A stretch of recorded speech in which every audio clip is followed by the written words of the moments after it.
They said they cared. They told me I was family, that we'd get through this together. But when the surgeon's office called and demanded a deposit, money I'd raised, penny by penny through online donations and local fundraisers, I discovered the truth. My so-called loved ones had drained the account.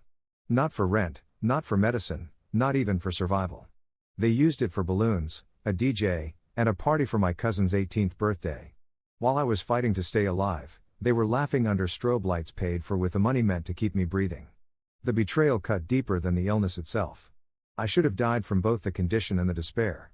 But I didn't. I clawed my way through the operation without them, without their support, without their stolen promises. And when I came back, I didn't just survive, I made sure every single one of them paid for what they did. My name is Daniel Mercer. I'm 31 years old, male, and I work as a warehouse inventory clerk in a logistics hub just outside Dayton, Ohio. It's not glamorous, and the pay barely covers rent on my one-bedroom apartment, but I've always been steady. Reliable. The kind of person who takes care of others first. Until last year, when my own body betrayed me. I was diagnosed with a congenital heart defect that had gone undetected for too long. By the time the doctors caught it, my cardiologist told me bluntly, "If we don't operate in the next few months, you won't see your next birthday." The words knocked the air out of me. I didn't have insurance that would cover the full cost, and the deposit alone for surgery was quoted at $18,600. An impossible number for someone on my paycheck. But I wasn't alone, or at least I thought I wasn't. My family rallied around me in the beginning. They helped me set up a GoFundMe page, organized bake sales, even convinced the local diner to host a trivia night fundraiser. Little by little, the money came in. Not fast, but steady. By March, the account showed $22,447.13. Relief washed over me like sunlight through storm clouds. I could breathe again knowing the deposit was covered, with something left over for medications and recovery. The surgery was booked for April 12th. I circled the date on my calendar in thick black marker. My life had an expiration date, but also, finally, a plan to extend it. Then, 3 weeks before the procedure, the surgeon's billing office called. I still remember the hold music, tinny piano chords repeating endlessly, before the woman's voice came on. "Mr. Mercer, we're confirming your payment for the deposit. But I'm not seeing the funds in the account. Could you verify the transfer went through?" Confused, I logged into the portal while she waited. My chest tightened, not from the defect, but from shock. The balance was $163.74. I stared at the screen, refreshing it, thinking it had to be a glitch. Maybe the site was down, maybe there was a delay. But when I opened the bank statement linked to the account, the transactions were there in plain, merciless detail. Multiple withdrawals. Hundreds at a time. Then thousands. A transfer of $9,200 labeled event services. Another of $4,500 to DJ Spins ENT. Smaller payments to Party City, custom cakes and more, and even a photo booth rental company. My hands were shaking when I called my mother. She picked up, distracted, voices and laughter in the background. "Mom," I said, voice cracking. "The surgery fund, it's gone. Almost all of it. What happened?" There was a pause. Then a sigh, almost annoyed. "Oh, Daniel. Don't start. We needed it. It was your cousin Melissa's 18th birthday. Once in a lifetime. You'll understand one day." I couldn't even speak. My life-saving fund, stolen for balloons and cake. My mother's voice droning on about family first barely registered. All I could think, over and over, was, they chose her party over my survival. And that was the moment I realized, whatever happened next, I would never forgive them. I didn't sleep that night. I sat at my kitchen table under the yellow light of a flickering bulb, staring at the bank statements I had printed. The numbers blurred together, rows of digits and vendor names that read like an obituary of my own trust. Every withdrawal was another nail in the coffin of what I thought family meant. The next morning, I drove to my aunt and uncle's house, Melissa's parents. Their driveway was still littered with deflated balloons, plastic cups, and soggy confetti. The smell of stale beer and barbecue grease clung to the air. A banner, half torn by the wind, still hung on the porch, "Happy 18th, Melissa." I didn't knock. I barged in. They were all in the living room, my mother, my Aunt Carla, my Uncle Ray, and Melissa herself, still scrolling through her phone with the smug detachment of someone who thought the world revolved around her. "What did you do?" My voice cracked like a whip. I slapped the papers onto the coffee table, the statements fanning out, each transaction a scar. "You stole the surgery fund. The money that people gave me to stay alive. You drained it for this, I gestured to the glitter and empty cups. A party. My Aunt Carla looked up first. Her face didn't carry shame, not even surprise, just irritation, like I was a rude guest. Daniel, calm down, she said, smoothing her blouse. It was one night. Melissa only turns 18 once. You'll get more money. You'll figure it out. Melissa didn't even look up from her phone. Yeah, it's not like you're dead. Chill. Her words stabbed deeper than the defect in my chest. You used almost $19,000. I shouted. Money people donated to save my life. You lied to the community, to friends, to strangers who gave their last $10 because they thought they were helping me, not funding a DJ and a chocolate fountain. Uncle Ray leaned forward, his tone low and patronizing. Family comes before everything, Danny. Melissa's milestone was important for all of us. You'll have plenty more birthdays if you keep yourself healthy. Don't be dramatic. I laughed then, a sharp, bitter sound that didn't feel like it belonged to me. Plenty more birthdays? I won't have any birthdays without that surgery. And now the hospital won't book me without the deposit. You didn't just steal money. You stole my time. The room fell into a thick silence, broken only by the buzz of Melissa's phone as she giggled at something on her screen. Not one of them looked sorry. Not one of them offered to fix it. That was when something inside me hardened. If they could watch me drown while clinking glasses at a rented banquet hall, then I had no family. Not anymore. I walked out without another word, but as I pulled the door shut behind me, I swore something silently, I would survive. And when I did, I would make sure every last one of them regretted that party. They wheeled me down the fluorescent hallway at 5:38 a.m., the walls a bland institutional blue that made everything feel colder. The pre-op nurse, a woman with a tired smile and a name tag that read Marta Viga, RN, clipped an 4 into the back of my hand with the practiced calm of someone who had seen too many crises. The antiseptic smell hit me first, sharp, chemical, almost clean enough to erase thoughts, then the faint, constant electric hum of monitors and the distant tinny sound of a TV playing old game show jingles in a waiting room I couldn't see. I remember the exact time because I wrote it down later on the discharge form like a talisman against the blur. Pre-Opus 550, Daniel Mercer, MRN 00459882. Numbers in a medical record can be comforting in their precision, the way they make chaos obey a ledger. I signed the consent form at 6:02. My full name, my date of birth, my social security digits scribbled where it said patient signature. My hand shook so badly the nurse steadied the paper with a gloved finger. She didn't ask about family. She didn't need to. She slid a warmed blanket over my knees like an apology. How are you holding up? Marta asked, eyes searching mine as if she could anchor courage to them. Terrified, I said. The word felt small. And angry. She nodded, and for the first time since the bank statement hit my phone, someone met that anger without flinching. That's okay, she said. Hold on to it. It steadies a lot of people. Then she added quietly, the surgeon wants to speak with you before you go under. Dr. Aaron Blake arrived at 6:25, a compact man with tired crow's feet and a voice that could make bad news sound like instructions. He had the kind of calm that makes you believe things will be done. He held a chart, leafed through it, then looked up and said, "We've got you scheduled for 7:45 in OR3. Surgery time is estimated 2 to 3 hours. We'll do a median sternotomy, patch the defective valve, and put you on bypass for the repair. You understand the risks?" I did. I understood the math of it all. Incision, clamp, cold heart, the machines that would borrow my breathing for a little while. I nodded and tried to let the rhythm of his speech drown out the other noises, the distant clatter of trays, the soft beeping of the monitor by my bed, the faint echo of laughter from a visitor's corridor that felt obscene. What about the deposit? I asked, voice barely louder than whisper. Saying it out loud made my anger recoil into something raw, embarrassment. Shame. A number like $18,600 shouldn't be the last thing standing between you and a scalpel, and yet it had been. It had been turned into streamers and a chocolate fountain and photos that somebody would post with added filters. Dr. Blake's jaw tightened for a second. I saw in the periphery. I know what happened. We spoke with your caseworker and reviewed the activity on the fundraiser account. He tapped the chart. Financial clearance is our policy, but charity and emergency care are also part of what we do. We've coded this under emergency charity. The hospital will absorb a portion, the surgical team has agreed to a reduced professional fee, and there was a private donation that covered the rest. You were placed on the April 12th schedule this morning. Private donation. Charity. Words that felt both like balm and insult. Someone, not my family, had stepped in.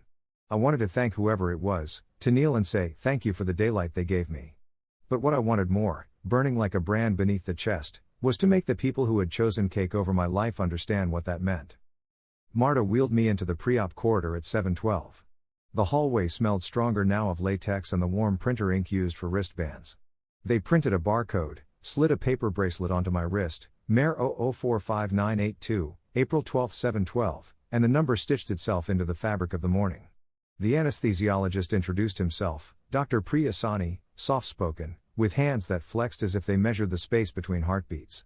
She explained the epidural, the intubation plan, the medications that would pull me down like a tide. She also told me what I already knew, that being alone didn't mean unloved. You have people here, she said. Not the kind you expected, maybe. But you have a team. We do this together. They moved me into OR3 at 7:43. The room was sunless and humming. Overhead lights hung like the stark moons of some sterile planet. Nurses in scrub caps adjusted monitors, threaded lines, set clamps and suction.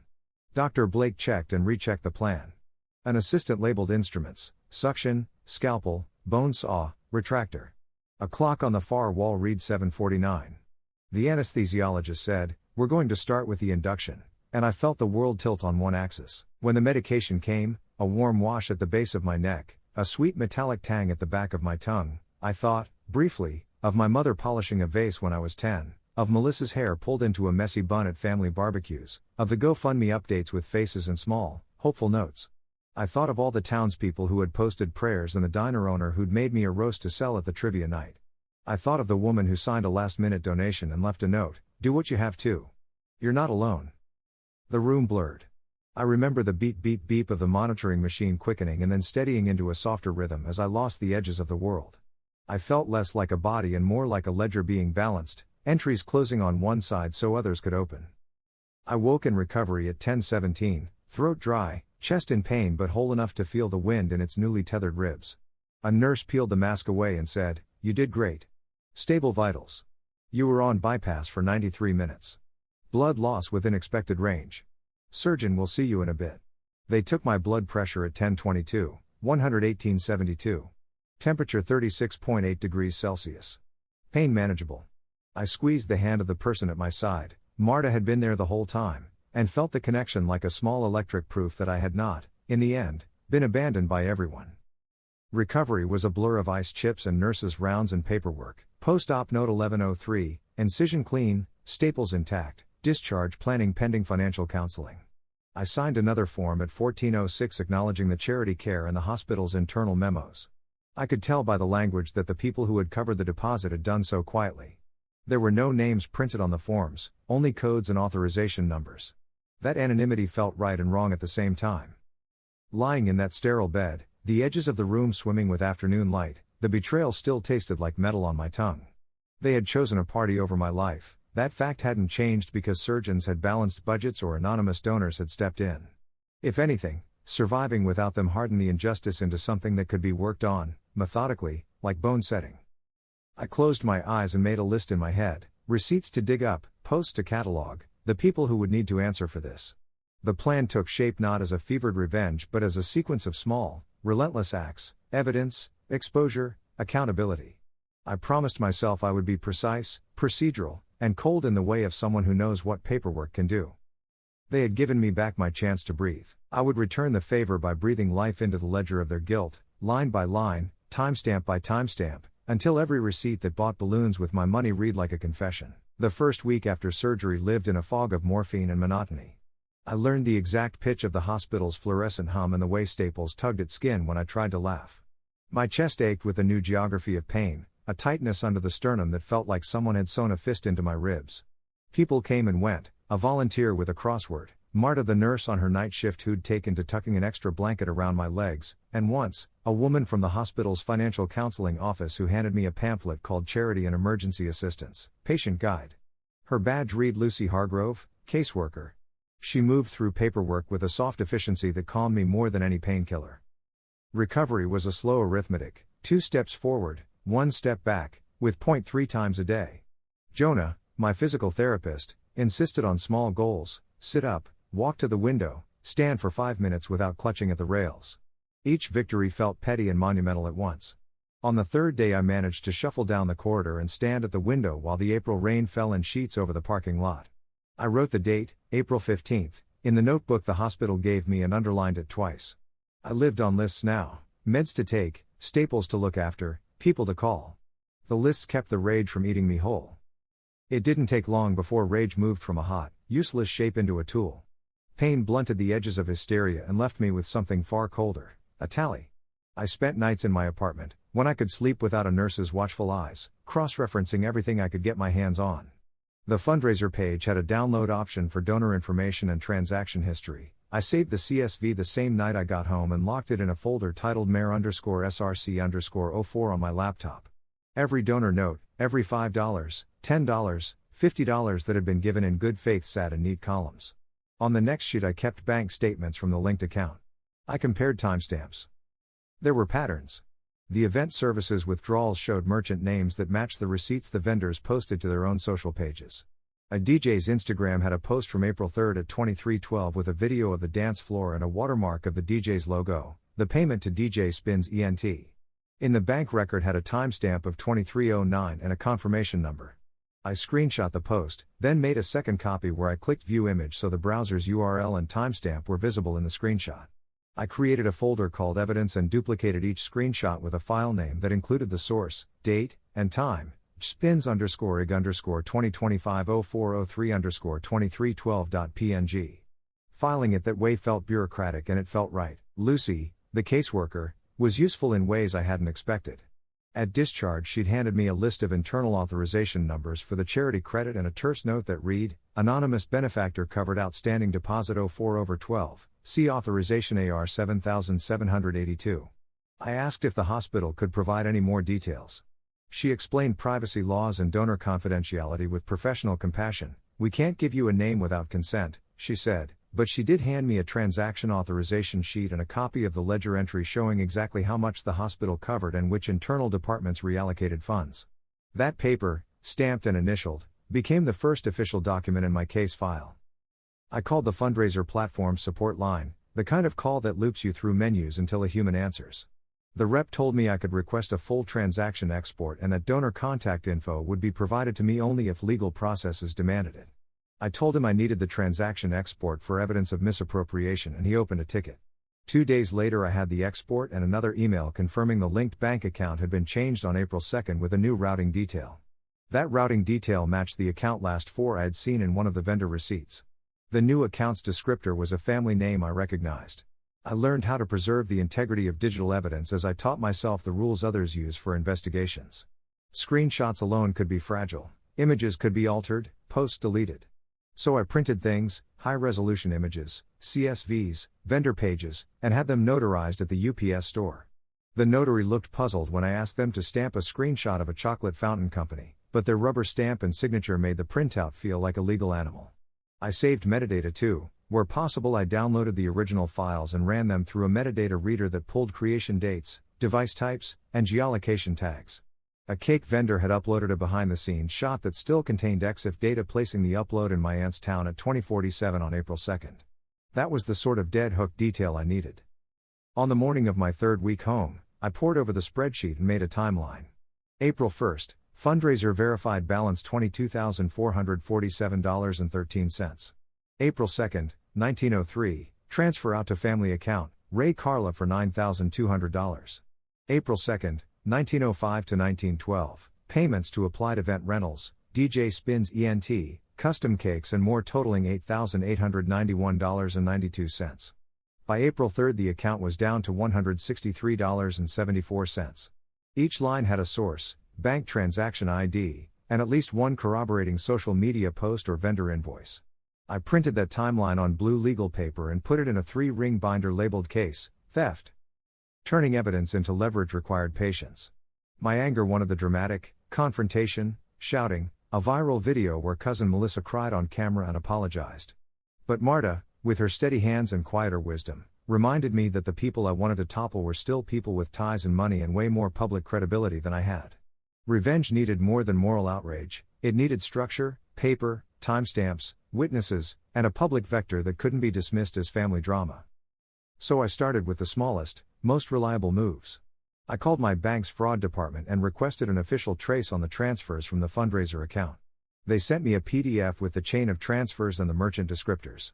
I ordered certified mail for a letter to my aunt and uncle, a request for explanation and a demand to return misappropriated funds within 14 days. I did not believe they would comply, but the certified mail receipt, signed and timestamped, would be another documentary piece. Next, I reached out to the vendors listed. Some were cooperative. Small businesses often operate on trust and invoices. Custom Cakes and More emailed me a receipt showing a payment of $1,240 on April 2nd. The email header included a transaction reference that matched the bank export. The DJ's company sent a paid invoice with the card tail ending in the same digits as the routing change I'd found. I saved each email in PDF and again had a copy notarized. I also recorded phone calls where law permitted. In my state, only one-party consent is necessary for recordings, so I made sure I was the interviewer on the calls. When the DJ confirmed over the phone that the booking had been paid in full with the fundraiser-linked account, I saved that audio in the folder and added a transcript typed out in a Word document with timecodes. Social media, which had at first felt like the source of salt in the wound, became a treasure trove. Melissa's posts, 2 weeks before the surgery date, showed party planning checklists, vendor tags, and a photo of a cake with an edible topper bearing my family's surname. A friend had commented, "Can't wait to celebrate," under a photo posted April 3 at 1834. I took screenshots of everything and used browser dev tools to reveal the request headers and resource URLs so I could reconstruct the exact file paths and timestamps, capturing a digital breadcrumb trail. People think revenge is noise. What I was building was not noise. It was a ledger that would scream in forms the community couldn't ignore: notarized printouts, bank trace logs, vendor invoices, audio recordings, timestamped social posts, and a certified mail paper trail that proved I had attempted to resolve this privately before going public. In those quiet, medicated hours, my anger sharpened into something surgical. I started mapping audiences: the donors who were owed an explanation, the town newspaper that had covered the trivia night, the diner owner who'd hosted the fundraiser and would understand betrayal, the local ethics columnist who liked a good accountability piece. I drafted letters, factual, devoid of hyperbole, addressed to each.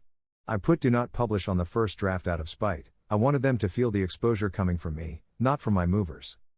Rehab made my body stronger by tiny increments. Research made my case stronger in large ones. I learned patience from stitches and spreadsheets. Every notarized printout, every saved screenshot, every signed certified mail receipt was a small surgical strike toward a larger, colder objective. I kept the binder on my kitchen table, where the sunlight would hit the blue paper and make the lines of numbers look like a blueprint. They had paid for a DJ and a chocolate fountain with my survival. I would not let them get away with the soundtrack of their luck playing over the ruins of what they'd taken. Quietly, methodically, I was building a machine that converted their party into proof, and proof into consequences. Evidence is not glamour. It is paperwork folded into neat stacks, the smell of toner on freshly printed invoices, the steady click of a mouse as you export CSVs at 3 a.m. It is boring in the way that makes it lethal. I started where most people start when they think something is wrong: the paper trail. But what I found was cleverer than I expected. The transfers out of the fundraiser account had been routed through 3 intermediary accounts in a 24-hour window. Each transfer carried a merchant descriptor designed to look like legitimate event expenses: Applied Rentals, Spins Music, Sweetworks Bakery. Those names were real companies, but the payments had been funneled through an account descriptor that, on its face, matched a family business I'd known since childhood: Ray and Carla HLDGS. Only that company, when I called its accountant, denied any such transfers. The accountant's voice was slow and guarded, as if reading from a script. "No, Daniel. There's nothing on our ledger matching those transactions. You must have the wrong account number." The bank trace PDF I'd requested from my bank, however, was less polite. It listed the chain with timestamps down to the second: April 2, 2025, 1903 and 12 seconds, transfer 9,200, from fundraiser account X1123, to account X7789, Ray Carla HLDGS, routing 03100001, April 2, 2025, 1904 and 48 seconds, transfer 4,500, from account X7789, to DJ Spins ENT, April 2, 2025, 1906 and 7 seconds, transfer 1,240, from account X7789, to Custom Cakes and More.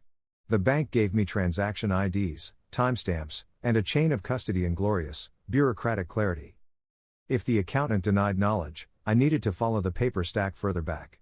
I filed a requester form with the vendor companies, asking for copies of paid invoices, the card tails used, and any uploaded contracts. Some complied and sent PDFs stamped with their own headers, invoice numbers, payment confirmation codes, last 4 digits of card tails. DJ Spins' invoice was blunt, paid in full, invoice #s.p. 042571, payment confirmation, TRX 654,321, card tail, 8,899. The card tail was a match to the account descriptor shown on the bank trace. The DJ's owner, when I called, started off cooperative. We don't ask questions when a booking is paid, but then his tone shifted. Look, I'm happy to send you a copy. But if you want me to go into more detail, you'll need legal papers. I saved his reluctance and his initial admissions, they were both useful. Smoke screens are designed to confuse. My family used 1,000 small ones. A sudden claim that we thought it was a loan, an insistence that the fundraiser was for the house, not the surgery, a million half-truths that hoped to swamp the facts with sentiment. I refused sentiment, I fed the smoke screen oxygen-free facts. Each document I printed got 2 things done, a notarization stamp and a cryptographic hash. I learned about hashing on a forum at 2:13 a.m., sipping hospital-grade coffee and feeling like an idiot detective. SHA 256, a long string of letters and numbers, became my friend.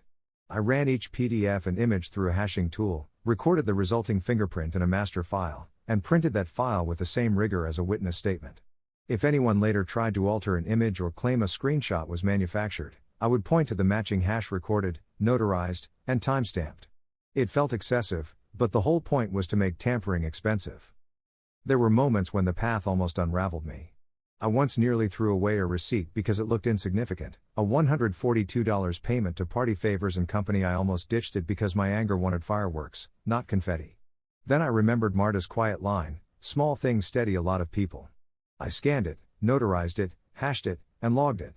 Later it would tie the vendor's invoice timestamps to a photo Melissa had posted of a table of Party Favors with a geolocation tag that put the image in my aunt's driveway at 2047 on April 2nd. The tiny receipt was a fulcrum. Conversations had to be recorded carefully. Legally, in my state I was allowed to record one party, so I positioned myself as interviewer. I called vendors, family members, anyone who might say something that contradicted a public claim. Some were careless. My Uncle Ray, for instance, admitted on a recorded call that he had moved some money around for Melissa's party because nobody would notice, it was only family. That casual phrase, captured at 11:02 a.m. on April 10th, sat in my folder like a smoking gun. But I also found forgeries. A scanned authorization email supposedly from me authorizing the transfer turned up in a vendor's upload. The header looked convincing at a glance, my name, my email, a message about finalizing event expenses. My stomach dropped. Then I dug deeper and pulled the server request headers from the vendor's post through DivTools. The email's metadata showed it originated from an IP address that resolved to the home router in my aunt's house on the night of April 2nd. Suddenly what had been plausible, it was a misunderstanding shifted into a pattern of deliberate masking. That was the turning point where smoke became fire. I forwarded the metadata, the notarized screenshots, the bank trace, and Ray's recorded admission to a local investigative reporter I'd contacted with a careful, non-sensationalist pitch. Community fundraiser misappropriated for private party, documented transfers, vendor invoices, and internal family routing suggest intentional diversion. He replied 2 hours later with 3 lines, "This is solid. Bring me everything. Let's meet Thursday at 10 a.m. Meeting the reporter was an odd mix of vindication and terror. I laid out the binder across the coffee table of the diner where the reporter preferred to meet, the same diner that had helped with the trivia night fundraiser, and he thumbed through pages with the practiced suspicion of someone who'd seen 1,000 family scandals. "You've got a chain of custody here," he said, pointing to the notarized stack and the hashing log. "This isn't gossip. This is an audit waiting to be published."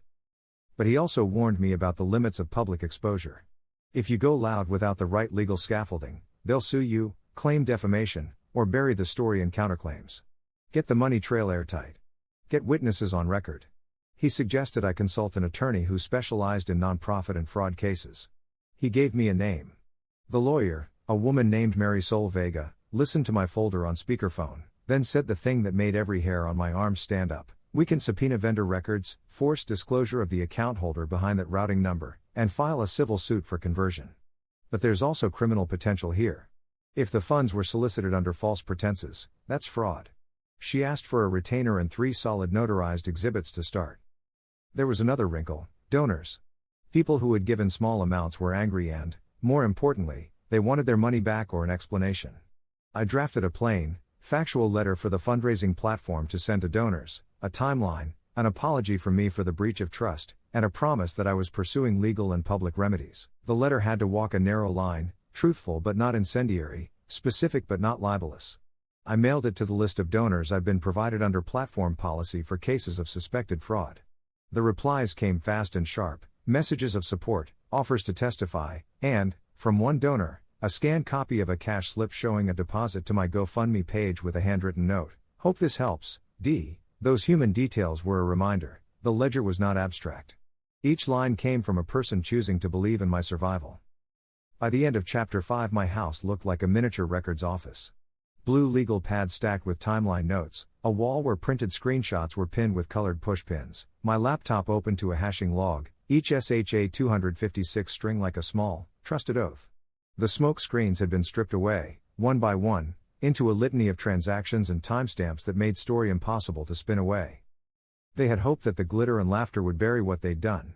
Instead, the glitter had its own timestamps, the laughter had its own witnesses, and the chocolate fountain had a vendor invoice with a transaction ID that now sat in my binder with its hard rubber stamp.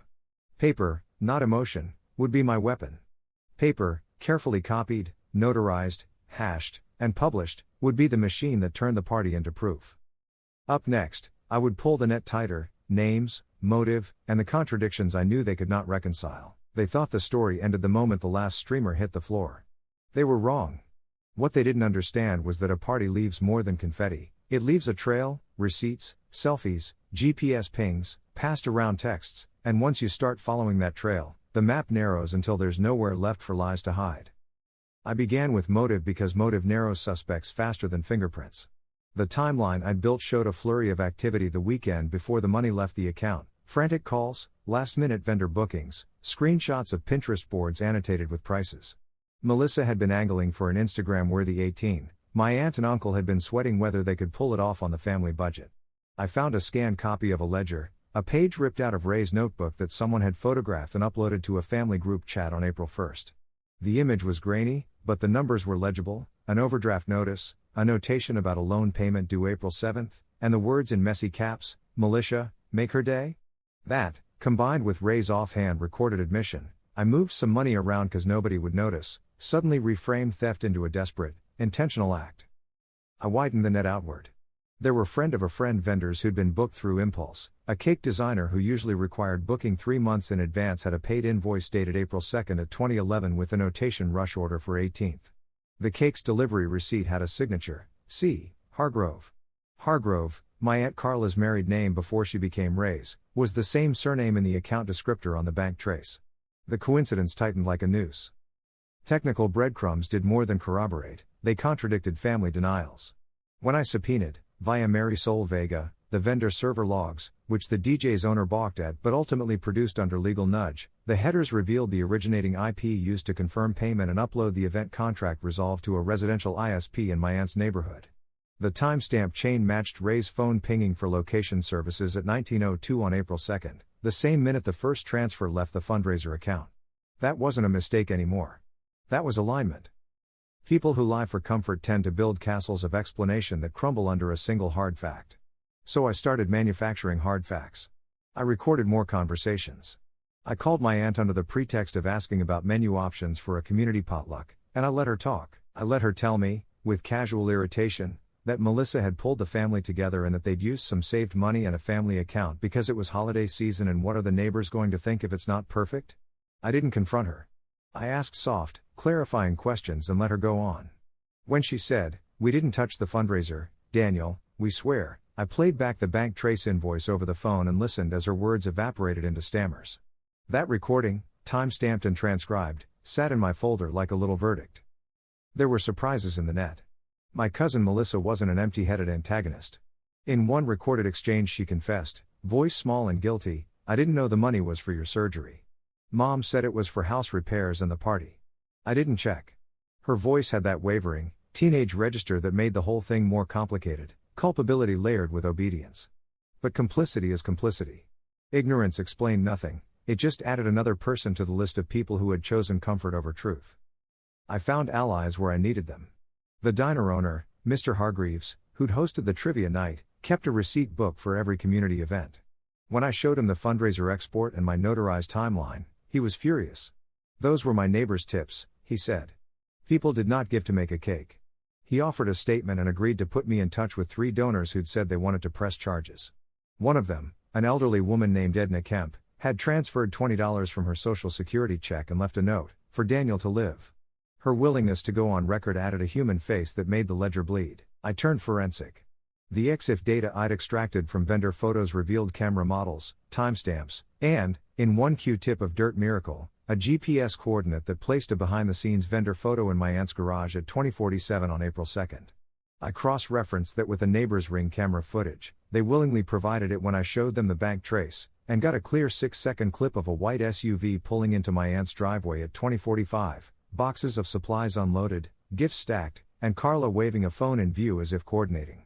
The neighbor's signature on a notarized statement that they'd seen the unloading put credibility onto what was otherwise just pixels. I fed these fragments to Marisol in batches. She kept the legal engine humming, subpoenas issued, vendor logs compelled, a civil complaint drafted for conversion and unjust enrichment.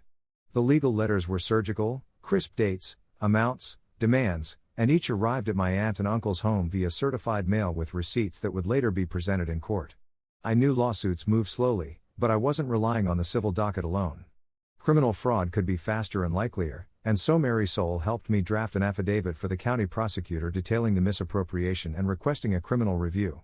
The prosecutor's office asked for the bank trace and a sworn statement. I provided both. Tension accelerated when the reporter, the local investigative journalist, wrote a cautious but precise piece that ran online under the headline, "Community fundraiser allegedly diverted to private party, documents show discrepancies." The article didn't shout my conclusion, it laid out the timeline and quoted the notarized documents.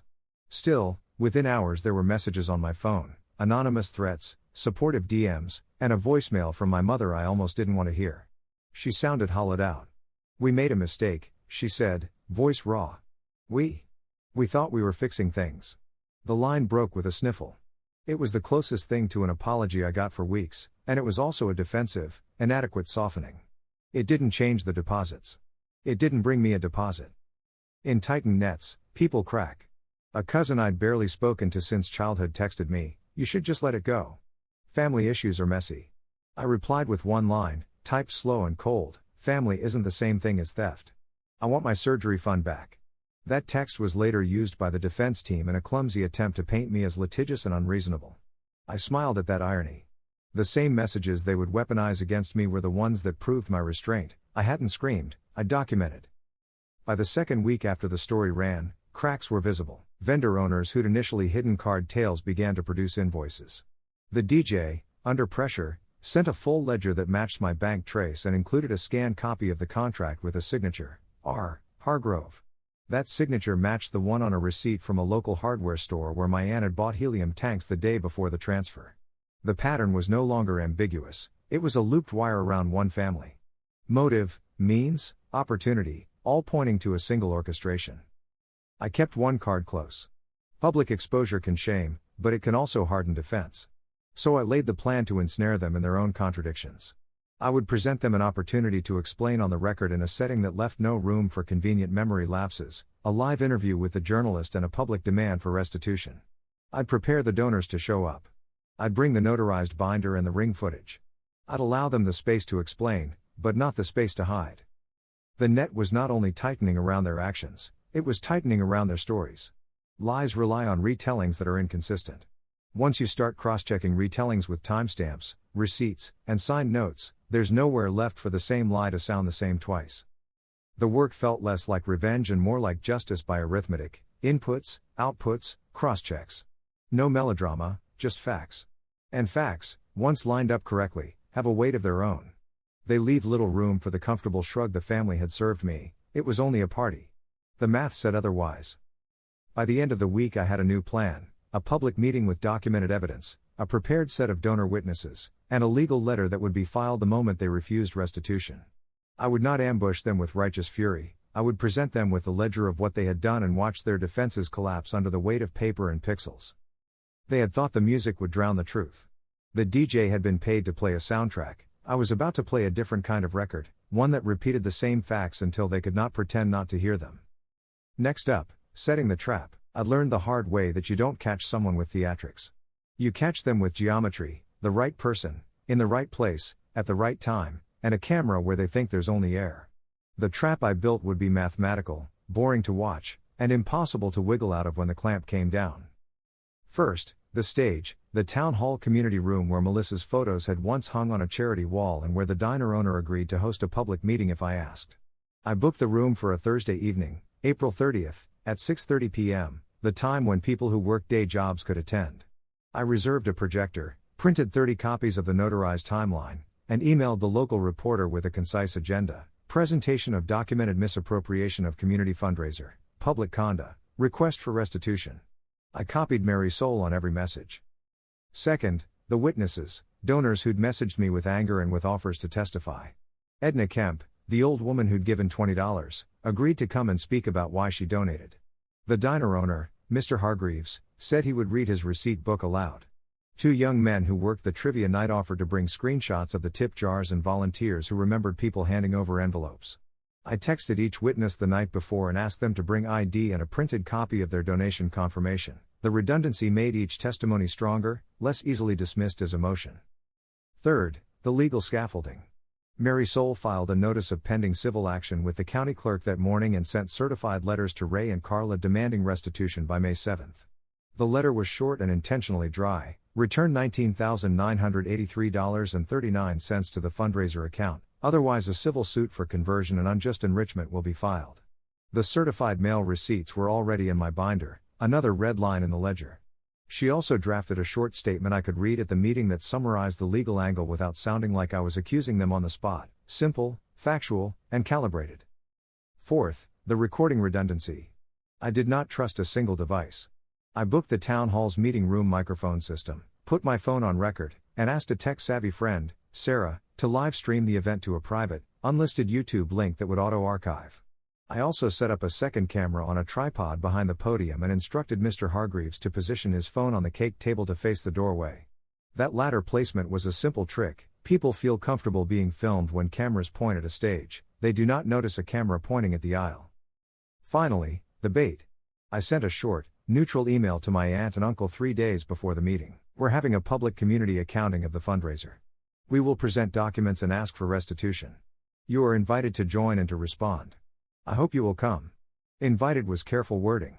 It put them on record. It gave them an opportunity to appear contrite or to launch a defense. Either option would create speaking material I could cross-check. On the day of the meeting I felt the old surgery fear like a low drumbeat in the back of my skull, not enough to stop me, just enough to steady my hands. The room filled with people who had once handed dollars to keep me alive: neighbors, the trivia night regulars, a few donors who'd driven in from nearby towns. The journalist arrived and set up his recorder. Mary Soul was at the front row with a manila folder. Lucy, the hospital caseworker, sat near the back. I placed the binder on the podium like a weapon that needed no sharpening. I read the statement first, plain facts, names, dates, and amounts, and then opened the floor to witnesses. Edna spoke with the trembling clarity of someone whose hands had once held more fragile things than anger. She said simply, "I sent money for Daniel's surgery. I gave because I believed him." The room murmured, and the murmur felt like gravity. Then I played the clips: DJ Spins' Instagram post with the visible timestamp, the vendor invoices with card tails, the bank trace showing the transfer to the Ray and Carla HLDGS account at 19:03 and 12 seconds on April 2nd, Ray's recorded voice saying, at 11:02 on April 10th, "I moved some money around." Each clip was short, bullet-like, 22 seconds, 45 seconds, 3 minutes. I projected the bank PDF so everyone could see the routing numbers and transaction IDs. They read like a foreign language until someone translated it. "That routing number is registered to your family business," Mr. Hargreaves said, pointing at the screen. Halfway through the presentation, the doors to the community room opened. My aunt stepped in, followed by Uncle Ray. They were both flushed as if from a long walk, and Melissa followed wearing the same phone-smug expression I remembered. They sat near the back, and for a moment I felt something like nausea, the old hope I'd felt when the anonymous donor covered my deposit. But this was different. I was not a patient on a gurney. I was a person with a binder. After I finished the evidence, I opened the floor for them. Carla stood first. Her voice trembled. "We didn't mean," she began. She tried to frame it as a misunderstanding, a conflation of accounts, but when pressed, gently, by the journalist who'd read the bank trace aloud and asked a precise question, the cracks showed. Why the routing number matched your family business. She stammered, and her face shifted through a sequence that had been mapped out earlier in my mind: denial, then anger, then a sudden grasping for an explanation that felt rehearsed. Ray tried a new tack. Look, it was a family decision. We thought and at that moment the second camera caught what the room's angle did not show. Ray, in a gesture he probably thought casual, flicked his hand to his shirt pocket as if to pull out his phone. The motion, captured and later replayed, coincided with a text ping I'd set to sound on my own livestream account seconds after he began speaking.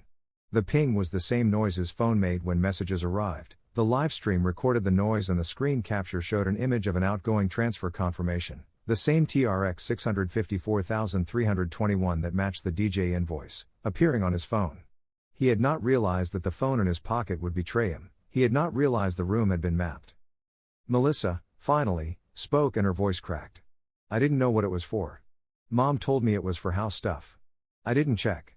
Guilt flickered across her face, not a performance but a real fracture. She looked at me and mouthed, I'm sorry, small and private. The most useful moment came after the formal conda, when a neighbor who'd been there on April 2nd stood up and said, voice steady, I saw Ray unload boxes in your driveway that night. The neighbor's notarized statement and ring footage were played.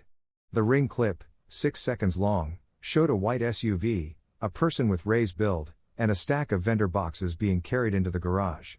The video was grainy but timestamped, April 2, 2025, 20:45 and 12 seconds. A silence fell that had weight. Paper and pixels had conspired to make the same claim from unrelated sources. At the end of the night, no confessions were dramatic. They were small, human, and contaminating. Carla sent me a private text the next morning. We are sorry. We'll try to make it right. I saved that text. It was not a return of funds, but it was an acknowledgement in writing that would be hard to erase. The trap hadn't been a roar, it had been a series of calibrated clicks that locked into place.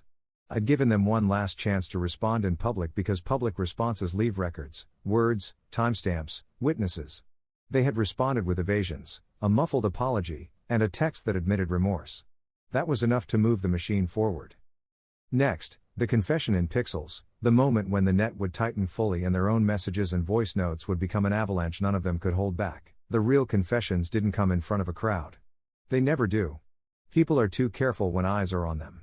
Confessions slip out in the quiet, when they think the conversation is private, when the glow of a screen feels safer than a room full of witnesses. That's why I turned my attention to the digital echo chamber my family lived in, their phones, their group chats, their little bubbles of arrogance. I started with a screenshot Melissa herself had posted after the party.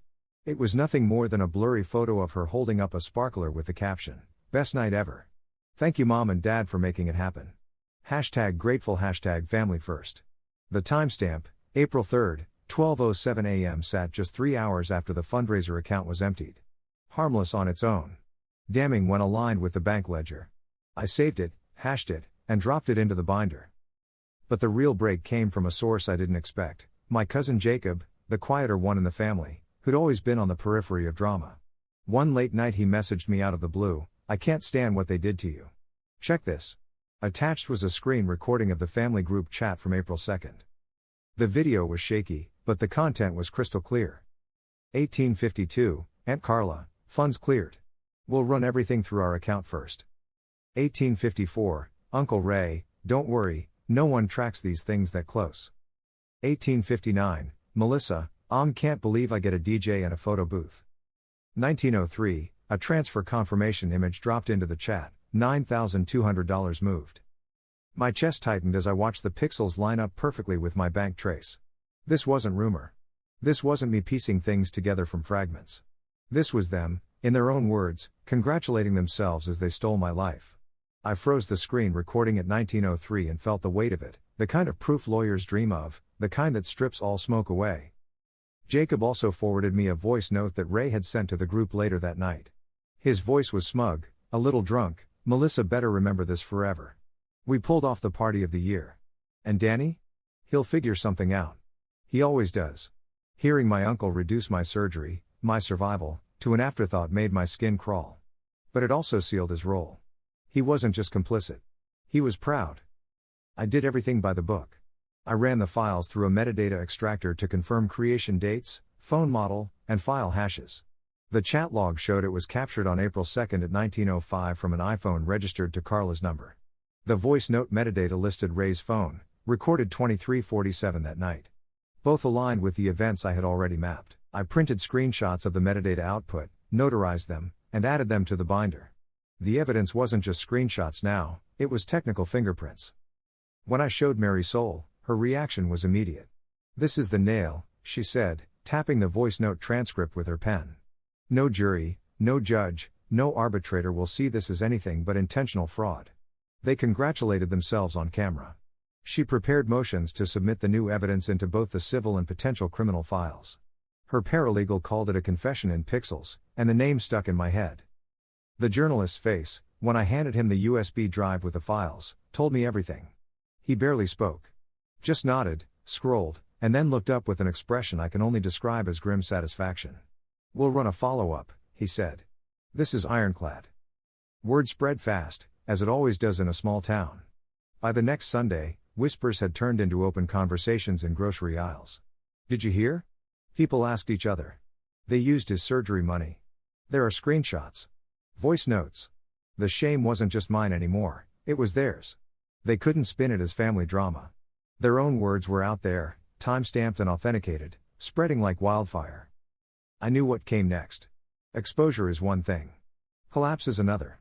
And collapse only happens when the weight of proof becomes unbearable, when the lies fracture under their own contradictions and everyone watching demands consequence. And I was ready to deliver that consequence in full. The article dropped at 7:12 a.m. on a Wednesday. The journalist had titled it with surgical restraint.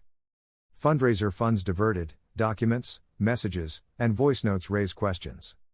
The body of the piece wasn't restrained at all. It included screenshots from the group chat, transcripts of the voice note, the notarized bank trace, and even Edna Kemp's statement about her $20 donation. The paper had vetted every file with its own digital forensics consultant, who confirmed the metadata and chain of custody. There was no wiggle room left. By noon, the phones at City Hall were ringing. Donors were furious. The diner posted a statement on its front window: "We hosted in good faith. Betrayal of this kind will not stand." By evening, the story had spread to 2 neighboring towns, shared on local Facebook groups with captions like, "Imagine stealing from your own blood." I walked to the corner store that night and felt eyes on me, but not in pity. In solidarity.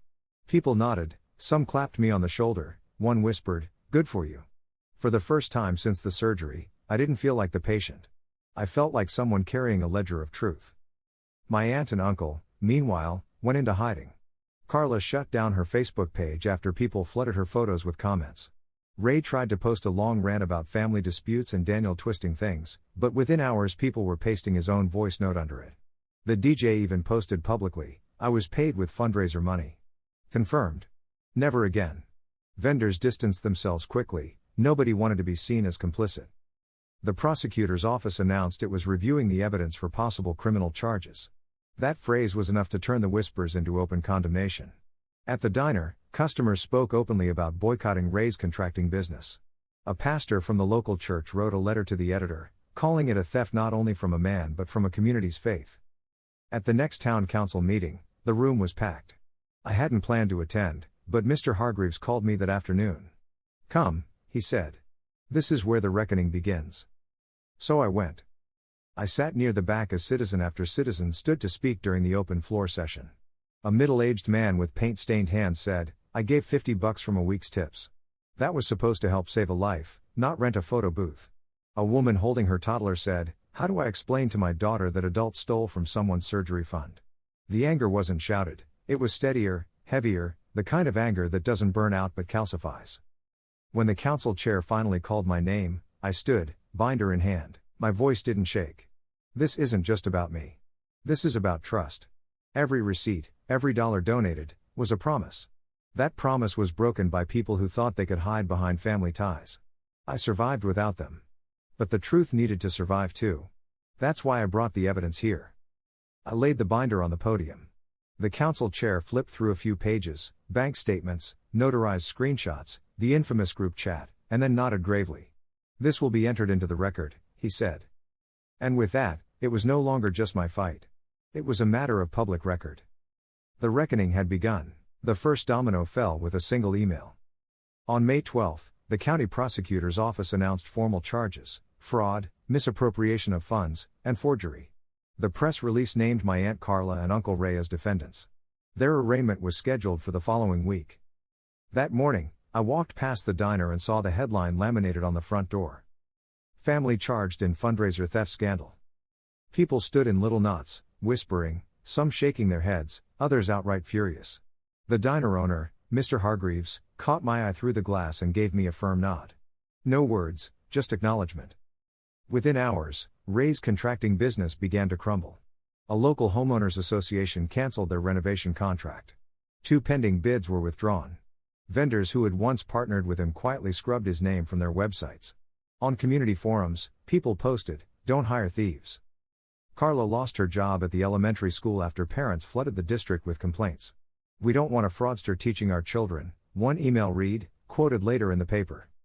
Melissa, for her part, bore a different kind of collapse.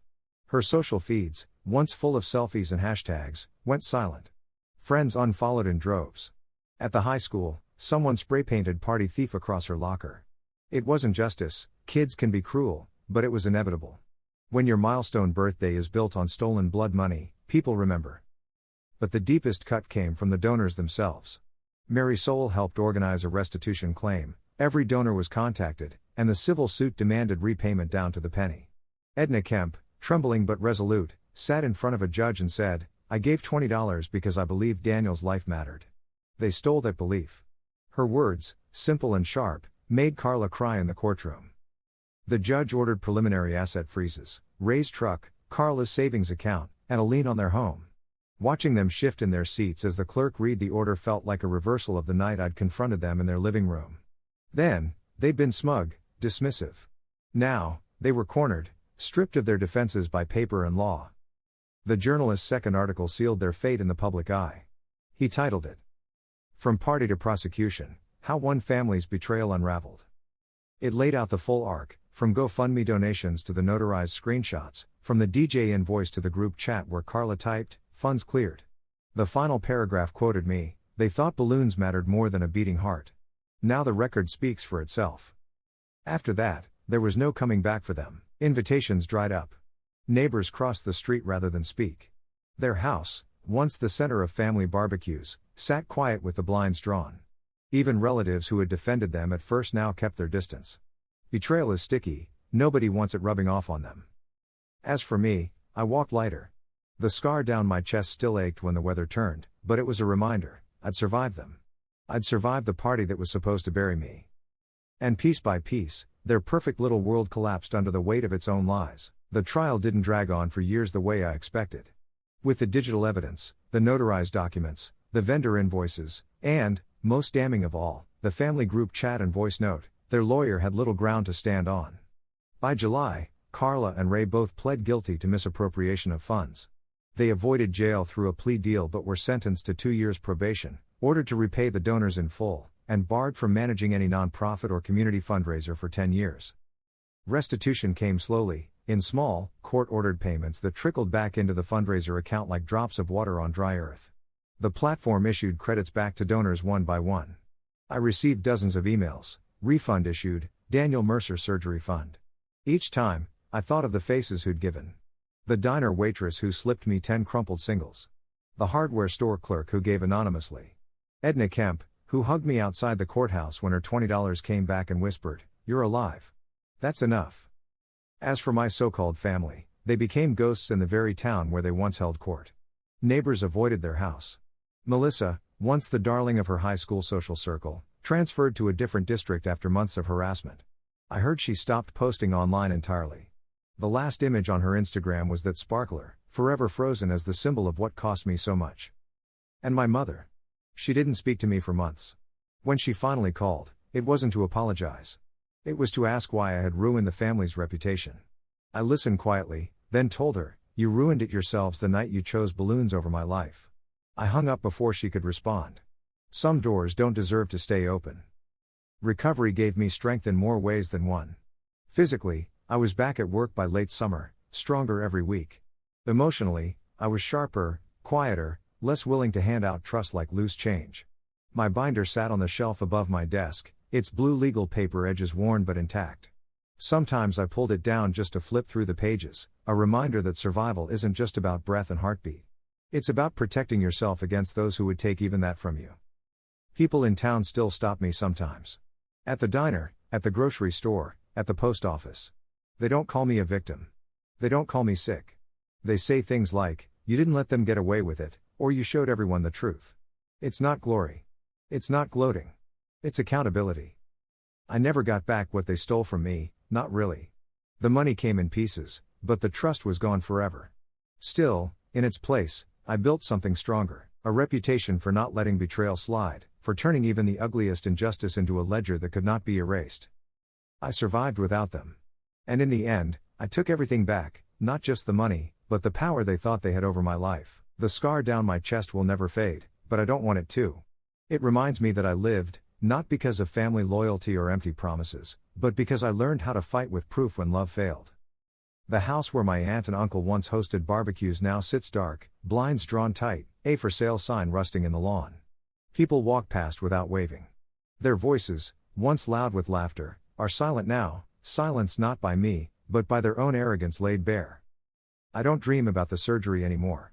I dream about the quiet afterward, the beeping machines, the cool air of recovery. Because in that silence, I made a decision: if they were willing to trade my heartbeat for a party, then I would make sure the world remembered every receipt, every lie, every pixel of proof. And now, whenever I walk past their house at night, I stop for just a moment, listen to the emptiness inside, and think. This is what betrayal sounds like when it finally runs out of excuses.